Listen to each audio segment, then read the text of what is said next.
गर्मी का season start होते ही हमें अपने घर में बहुत सारे चेंजेस करने पड़ते हैं और समर सीज़न में हमें सबसे ज़्यादा राहत हमारा फ्रिज देता है। तो आज के इस वीडियो में मैं आपके साथ अपना फ्रिज ऑर्गेनाइजेशन की वीडियो शेयर करने वाली हूँ।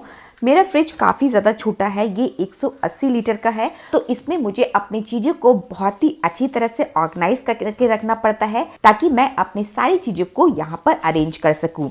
तो अगर आप मेरे चैनल पर पहली बार आए तो इस चैनल को सब्सक्राइब करना ना भूलें एंड बगल वाले बेल आइकन को भी ज़रूर प्रेस करें ताकि आपको मेरी न्यू वीडियोस की नोटिफिकेशन सबसे पहले मिलती रहे। तो बिना देरी करते हुए आज का ये बहुत ही ज़्यादा इंटरेस्टिंग सा वीडियो हम स्टार्ट करते हैं। Let's start. तो आप मेरे अभी फ्रिज की हालत देख सकते हैं कि फ्रिज की हालत काफ़ी ज़्यादा ख़राब हुई रखी है।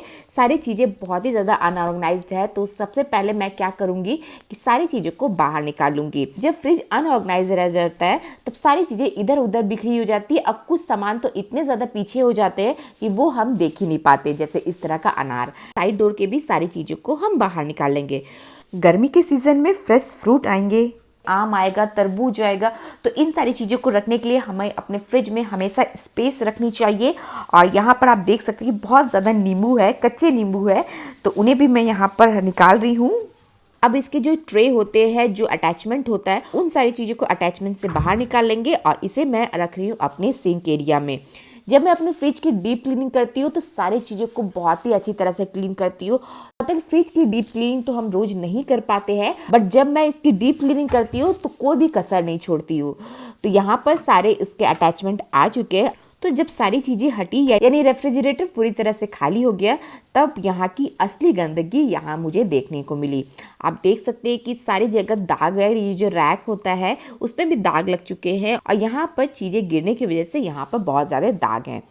तो सबसे पहले क्या करेंगे, एक स्क्रबर में मैंने डिश वॉश लिया है और डिश वॉश से जो भी अटैचमेंट इनसे खुले हैं यानी जो भी ट्रे वगैरह है, उन सारी चीज़ों को मैं इसमें अच्छी तरह से क्लीन करूँगी। अगर मेरे हाथों में प्रॉब्लम है तो मुझे उस हाथ से करने में थोड़ी थोड़ी बीच में दिक्कत होती है, तो बस इसे अच्छी तरह से क्लीन करके मैं इसे ड्राई होने के लिए रख दूँगी।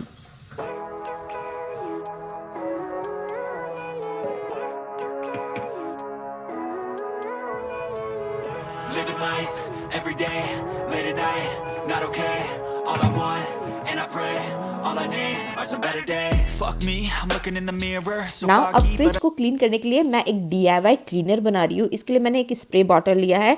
सबसे पहले उसमें डालेंगे विनेगर डालने के बाद मैं इसमें डाल रही हूँ 1 चम्मच लगभग डिश वॉश और देन डालेंगे बेकिंग सोडा। थोड़ा सा पानी डालकर सारी चीज़ों को अच्छी तरह से मिक्स कर लेंगे और स्प्रे बॉटल के ढक्कन को लगा के मैं अपने फ्रिज के पूरे एरिया में इसे स्प्रे कर रही हूँ, जिस कारण से यहाँ जितने बैक्टीरिया वगैरह है, जितने जर्म्स है, वो सारी अच्छी तरह से क्लीन हो जाए और फ्रिज पूरी अच्छी तरह से बैक्टीरिया फ्री हो जाए। क्या होता है ना कि कभी कभी फ्रिज में स्मेल आती है, कभी कटे प्याज रह जाते हैं, कभी बची हुई सब्जी कोई हम फ्रिज में रखते हैं तो फ्रिज में रहने के बावजूद भी उसमें स्मेल आती है। तो उन सारी चीज़ों को यहाँ पर मैं दूर करूँगी। और ये जो फ्रिज का रबड़ होता है, ये वाला एरिया, यहाँ की क्लीनिंग भी काफ़ी ज़्यादा इंपॉर्टेंट है। तो सेम उसी DIY क्लीनर से मैं इसे यहाँ स्प्रे कर रही हूँ और स्प्रे करने के बाद इसे मैं 5 मिनट एज इट इज़ छोड़ दूँगी। तो 5 मिनट के समय जो हमें मिला है, वहाँ का फ्रिज के ये सारे जो ट्रे होते हैं उसे मैं एक क्लींच पेपर से कवर कर रही हूँ। तो मैंने इसे क्लींच पेपर से अच्छी तरह से रैप कर दिया है ताकि इसकी जो डीप क्लीनिंग का टाइम है वो थोड़ा सा लंबा हो और ट्रे जब गंदा हो तो मुझे इस पेपर को बस क्लीन करने की ज़रूरत पड़े। अब 5 मिनट हो चुका है। अब एक स्क्रबर लेके इसे हम अच्छी तरह से फ्रिज को रब करेंगे तो सारे दाग वगैरह बहुत ही आसान तरीके से बाहर आ जाएंगे। सेम यही चीज़ फ्रीजर के साथ भी मैंने किया है, क्योंकि छोटे फ्रीजर में बहुत ज़्यादा फ्रीजर का स्पेस नहीं होता है। तो सिंपल से वही DIY क्लीनर से मैंने इसे रब किया है और उसके बाद एक गीला टॉवेल लेके मैं सारी चीज़ों को वाइप आउट कर दूंगी। अगर आप फ्रिज में मैट लगाना पसंद करते हैं तो मैं आपको यहाँ पे एक छोटा सा सजेशन देना चाहूँगी। तो मैट का जो कलर होता है वो आप बहुत ही ज़्यादा लाइट रखें। कोशिश करें कि ट्रांसपेरेंट मैट लगाने का, क्योंकि क्या होता है कि फ्रिज एक छोटा जगह है, अंदर जब इसे हम खोलते हैं तो अगर आपने डार्क मैट यहाँ पर लगा के रखा है तो क्या होगा, फ्रिज का एरिया आपको और ज़्यादा छोटा नज़र आएगा। अगर आप यहाँ पर ट्रांसपेरेंट मैट लगाते हैं तो फ्रिज का एरिया आपको वाइड नजर आएगा। अब एक ब्रश है, ये जो मैंने आप लोग को अपनी प्रीवियस वीडियो में दिखाया था कि आप इजीली एक ब्रश से अपना क्लीनिंग टूल्स बना सकते हैं। उसी टूल से इसके जो रबड़ है उसे मैं अच्छी तरह से ब्रश करूंगी ताकि अच्छी तरह से ये क्लीन हो जाए। अब क्या करेंगे, इसका जो डोर है उसे भी मैं उसी DIY क्लीनर से साफ़ करूँगी। तो फ्रिज हमारा पूरी अच्छी तरह से साफ़ हो चुका है। अब इसके सारे जो अटैचमेंट है वो मैं इसमें लगा रही हूँ। तो अब तो फ्रिज की डीप क्लीनिंग हो चुकी है। अब मैं आपको बताती हूँ कि आप फ्रिज में चीज़ों को कैसे स्टोर करें। क्योंकि आज सुबह थोड़ी सी सब्जी आई थी, तो सारी सब्जियों को मैं सबसे पहले अच्छी तरह से धो लूँगी। सब्जियों में बहुत ज़्यादा धूल, मिट्टी और बैक्टीरिया लगे रहते हैं, तो आप इसे जब भी फ्रिज में स्टोर करें उससे पहले इसे अच्छी तरह से धो लें। यहाँ पर समर सीजन से रिलेटेड बहुत सारे वेजिटेबल्स हैं। तो अब मैंने लिए कुछ फ्रिज के ऑर्गेनाइजर। इस तरह के हैंडल वाले ऑर्गेनाइजर आपके फ्रिज के लिए बिल्कुल परफेक्ट होते हैं। और एक ऑर्गेनाइजर में मैं वो सारी चीज़ें रखती हूँ जो मैं सैलेड में यूज़ करती हूँ, जैसे गाजर हो गया, खीरा हो गया। अभी मेरे पास बीट नहीं है, तो यहाँ पर मैंने सिर्फ गाजर और खीरा को रखा है। तो एक ऑर्गेनाइजर कंप्लीट मेरा सैलेड का रहता है, क्योंकि जब मुझे सैलेड बनाना रहे तो बस इस ऑर्गेनाइजर को निकाल ले और मेरा काम बन जाए। दूसरे वाले ऑर्गेनाइजर में मैं यहाँ पर फ्रूट्स रख रही हूँ। और फ्रूट्स में जब आप बनाना को फ्रिज में स्टोर करते हैं तो इस तरह से उसे खुले ना रखें। खुले रखने से क्या होता है कि बनाना बहुत ही जल्दी खराब हो जाता है। तो यहाँ पर आप एक एल्युमिनियम का फॉइल ले लें और इसके जो अपर पोर्शन यानी ऊपर वाला पोर्शन में आप इस तरह से इसे रैप कर लें, ताकि एयर से इसका कॉन्टैक्ट पूरी अच्छी तरह से खत्म हो जाए। और इसके बाद केला बहुत ही लंबे दिनों तक फ्रेश रहेंगे।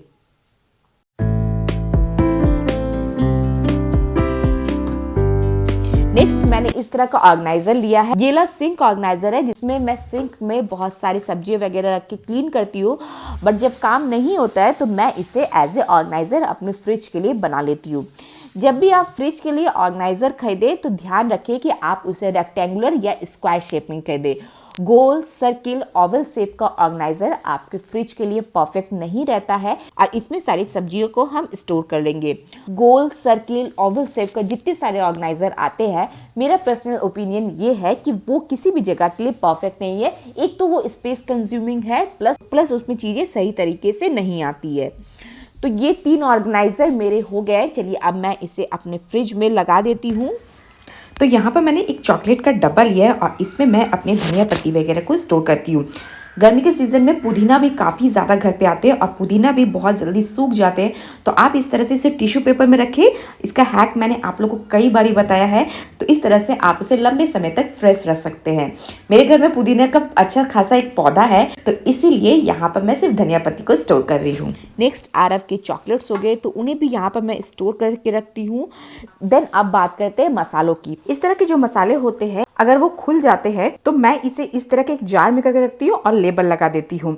अदरवाइज इसे एज इट इज स्टोर करती हूँ। कॉर्नफ्लावर। और अब मैं आरव के लिए ड्राई फ्रूट का पाउडर जो होता है उसे बना के यहाँ पर स्टोर करती हूँ। नेक्स्ट हमारे घर में इस तरह के मैगी मसाले होते हैं, या कोई भी मसाले को आप फ्रिज में स्टोर करके रख सकते हैं। उससे उसकी सेल्फ लाइफ काफ़ी ज़्यादा बढ़ जाती है। नेक्स्ट हम जो सॉसेस फ्रीज में रखते हैं वो हमारे सेल्फ में काफ़ी ज़्यादा दाग छोड़ देते हैं। इसके लिए यहाँ पर मैंने एक ऑर्गेनाइज़र को इसमें लगा लिया है। और काम करने के दौरान ये जो सोया सॉस है ये मेरे हाथ से गिर गया था, तो इसका बॉटल पूरी तरह से टूट गया है और सोया सॉस भी बिखर चुका है। तो फिलहाल जितने सारे सॉसेस हैं वो मैं यहाँ पर लगा लूँगी। साथ ही कुछ डिप है, कुछ मायोनीज़ है, उन सारी चीज़ों को भी मैं यहाँ पर स्टोर करी हूँ। बगल में मैंने ब्रेड को स्टोर किया है एंड ऊपर के सेल्फ में मैंने बटर और सॉसेस को रखा है।